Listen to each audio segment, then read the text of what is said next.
एकाची प्रेतेन सापडती सैरावरारणी हिंडती बहुतांची शरीरे फुगली देखती ओळखून येती कदाही. एक स्त्रीनं आपल्या पतीचं शिर घेतलं पण पतीचा देह सापडत नाही मला. होय, इकडं जाते तिकडं जाते, इकडं बघते तिकडं बघते, सैरा वैरा फिरू लागली तरीही आपल्या पतीचा देह सापडत नाही. शिर सापडलं पण देह सापडत नाही. एकाची एक एक कलेवर फुगलं महाराज. 18 दिवस झालं युद्ध चालू होतं. पहिल्या दिवशी मरण पावलेले फुगून गेले, सडून गेले आणि अशी अवस्था त्या रणांगणाची झालेली आहे.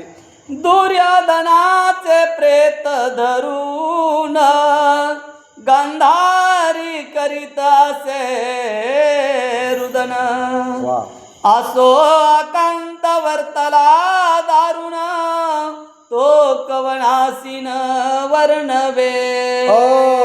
दुर्योधनाचं देहापशी गंधारी माता गेलेली महाराज आणि गंधारी माता जाऊन दुर्योधनाच्या देहाला कवटाळलेले. आपला मुलगा ज्येष्ठ मुलगा आहे महाराज आणि ज्येष्ठ मुलाच्या देहाला कवटाळलेले अपार अशा प्रकारचं दुःख त्यावेळेस गंधारी मातेला झालेले. श्रीधर स्वामी म्हणतात एवढं दुःख झालं, एवढं दुःख झालं, त्या दुःखाचं वर्णन माझे सुद्धा करणं होत नाही. एवढं मोठं दुःख त्या कौरव कुळामध्ये झालेलं आहे किंवा कौरव मातेला गांधारीला झालेलं आहे. गांधारी म्हणे दुर्योधना लागून युद्धाच्या आधी तू येऊन मज करणी नमन निघालासी त्यावेळे. शोक करीत असताना गंधारी माता गेलेल्या माणसाचं गुणाचं वर्णन पाठीमागचे माणसं करीत असतात महाराज. गेलेल्या माणसाचं दुर्योधनाला म्हणू लागले, दुर्योधना हे पोरा, युद्धाला जाता वेळेस माझेकडं आला होतास आणि माझं दर्शन घेऊन तू रणांगणामध्ये चालला होतास आणि त्यावेळेस बाळा हे राजा तुला मी काय म्हणले होते तुझ्या आठवणीत आहे का, असं त्या ठिकाणी त्या दुःखामध्ये शोकामध्ये माता दुर्योधनाला म्हणते. मी बोलले तुझं वचन जे ते धर्म ते तेची जय जाण अंती झाले तेची प्रमाण गेले मरोनी पुत्र. हे बाळा हे दुर्योधना, मी तुला म्हणले होते ना जिथं धर्म आहे का तिथं जय आहे महाराज.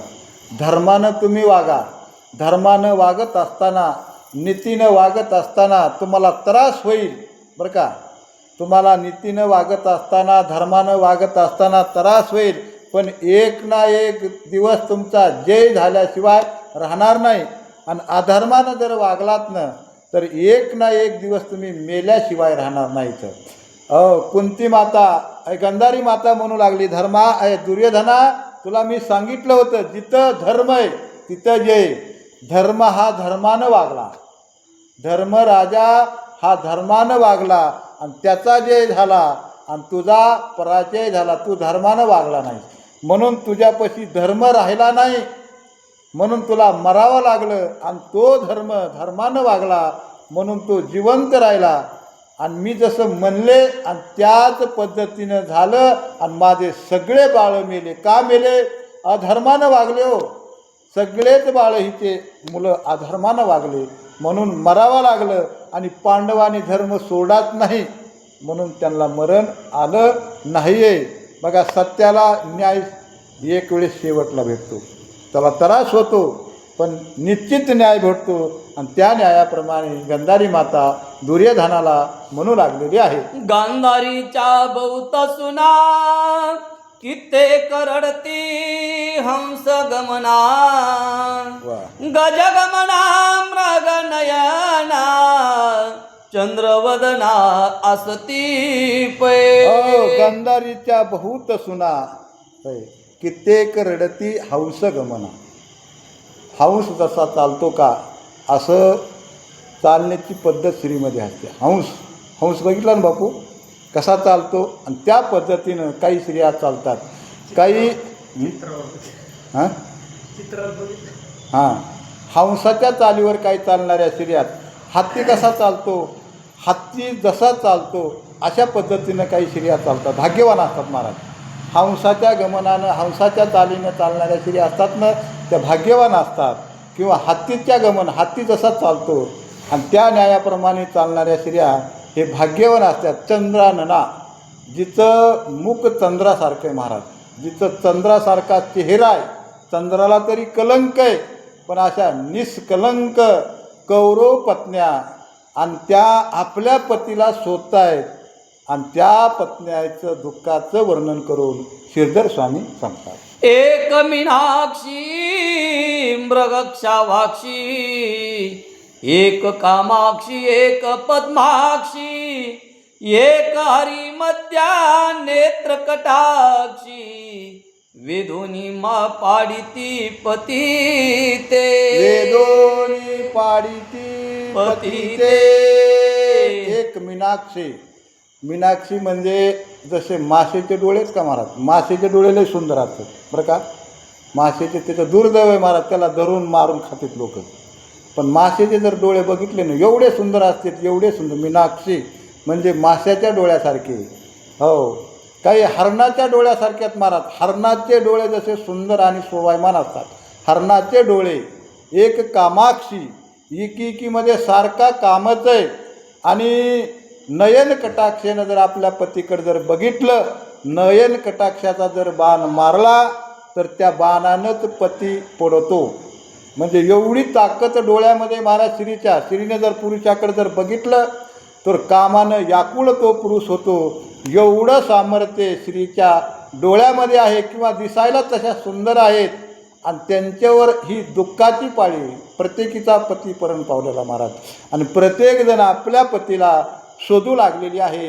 अशा प्रकारे श्रीधर स्वामी वर्णन करून सांगतात. आपुल्या पतीचे प्रेत धरुणी, शोक करीती नितिंबिनी, सुभेद्रा उत्तरा शोधोनी, अभिमन्युसी आलिंगिती. प्रत्येक स्त्री त्या ठिकाणी आपण आपल्या पतीचं शरीर आणि मुंडकं तुटलेलं एकत्र करतात आणि आपल्या पतीपाशी रुदन करतात. सुभद्रा आणि द्रुपदी यांचे पती नाहीत वारलेले महाराज, यांचे मुलं मेलेले. द्रुपदीचे 5 मुलं मेलेले त्या ठिकाणी, 5 मुलं. आणि सुभद्रेचा 1 मुलगा मेलेला आहे, अभिमन्यू महाराज. कृष्ण, जसा कृष्ण सुंदर आहे आणि त्या पद्धतीनं तो अभिमन्यू, सुभद्रेनं आपला अभिमन्यू शोधला आणि अभिमन्यूकडे बघून किंवा अभिमन्यूला आपल्या मांडीवर घेऊन खूप मोठं दुःख करू लागले. आणि द्रुपदीनं बी आपले 5 मुलं शोधले, त्यांना जवळ घेतलं आणि आटासानं दुःख करू लागलेली आहे. अभिमन्यूचे स्वरूप दान वा. प्रत्यक्ष केवळ श्री कृष्ण, असो देश देशीच्या स्त्रिया येऊन, आपुले पती शोधिती. अभिमन्यूचं स्वरूप कसं सांगितलं, प्रत्यक्ष श्रीकृष्ण दान. अभिमन्यूचं स्वरूप म्हणजे प्रत्यक्ष श्रीकृष्ण भगवान आहे. आणि त्या अभिमन्यू मरण पावलेला आहे महाराज. आणि त्या अभिमन्यूला सुभद्रेनं आपल्या मांडीवर घेतलेलं आहे आणि दुःख करू लागले. पुन्हा एकुलता 1 मुलगा महाराज. एकुलता एक मुलगा मेल्यानंतर त्या आईलाच माहिती किती दुःख होतं. अशा प्रकारे अट्टासानं दुःख करू लागले. देशोदेशीचे राजे युद्धासाठी आलेले होते आणि त्या रणांगणामध्ये मरण पावले.